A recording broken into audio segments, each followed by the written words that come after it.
Hello everyone and I have discuss about paper 4 के बारे में डिस्कस किया था पिछले वीडियो में। Today I am going to discuss about the paper 5 and I will give a quick revision about the paper 4 which I have discuss. Paper 4 के बारे में थोड़ा जिस्ट में बता दूंगा जो कि हम पिछले वीडियो में पढ़े थे। This is all about Indian economy and technology which we have been implementing in the economic section of the Indian budgetary, and what are the different topics we will be covering in this session, what are the different topics related to economy as well as technology will be covered in this section।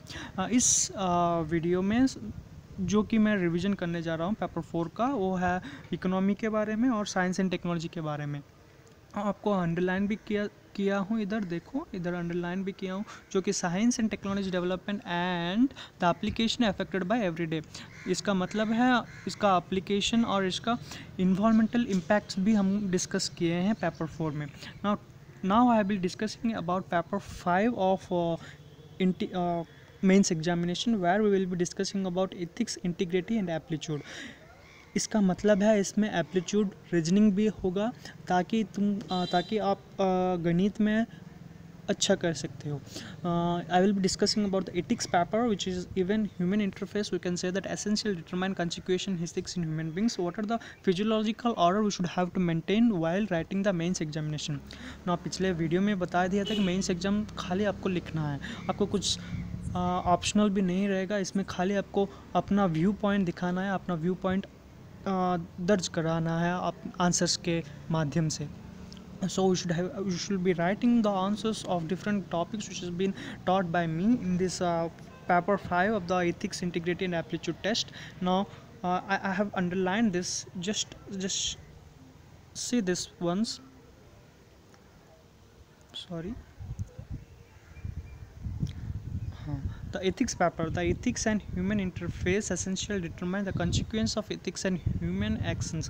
इसका मतलब है हम human actions के बारे में बात करेंगे और लेसन्स जो भी हम पढ़े हैं, what are the topics we've been discussing about human consequence, human physiology, will be discussing everything in details about that। फिर जाता हूँ एप्लीट्यूड के बारे में। एप्लीट्यूड में आपको गणित में कैसे कर सकते हो, गणित में क्या है आपका स्किल, वो आपको दर्ज करना पड़ेगा, दिखाना पड़ेगा मेंस एग्जामिनेशन में।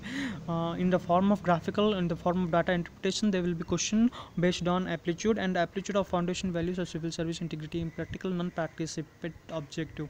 इसका मतलब क्या है?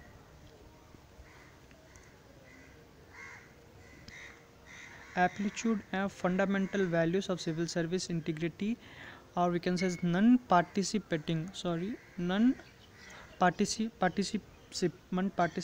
objective। what do you mean by this? means इसका मतलब है आपको क्वेश्चन पेपर और आंसर शीट के माध्यम से ही आपको अपना आंसर दर्ज करना पड़ेगा और अपना आंसर्स और व्यू पॉइंट उसमें लिखना पड़ेगा in the form of graphical interface और कैन से डाटा इंटरप्रिटेशन के माध्यम से। Now then after go for emotional intelligence concept and its utility and application, administration and governance. इसका मतलब क्या है? सॉरी, देखो, इसका मतलब यह है कि emotional intelligence concept. So how emotion you are while writing the questions, अपना भाव उसमें जागृत करना, अपना रस उसमें लिखना पड़ेगा, जो कि बहुत इम्पॉर्टेंट है। आपको क्वालिफाई होना तो आपको different kind of quotations you have to write, different kinds of things you have to mention for qualifying this mains examination, especially in paper 5. Paper 5 is very ethical, we can say that very integratical to make a qualification in paper 5 with the best and foremost mark for qualifying the interview or for qualifying for the prelims or personality interview।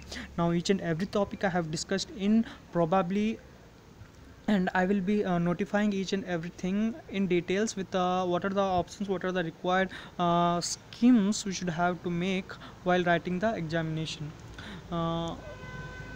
Each and everything I will be maintaining this, you can see this philosophical basic of governance and what are the things we should have to maintain while writing the examination। ठीक है, समझ गए आप? So see this, the delivery of the co-utilization and public funds and emergency, each and everything we have to go thoroughly such that there will not be any kind of difficulties। सोच रहा हूँ कि आपको paper 5 और उसके different concept आ गया है. You have understood everything in details about the concept and about the topic which we will be discussing in details about the paper 5 aptitude, integrity and ethics paper. Now you have also see each and everything I have been mentioning. This paper includes question to test the candidate aptitude and approach to issue relating integrity and probability in the issue. जो कि underline किया हूँ वो पूरा पढ़िए, जानिए कि paper 5 क्या है और क्या कुछ नहीं दे सकता है. You can improve your mark in itself in paper 5. Even you can also decrease the mark even in itself in the paper 5 of prelims examination, sorry, mains examination.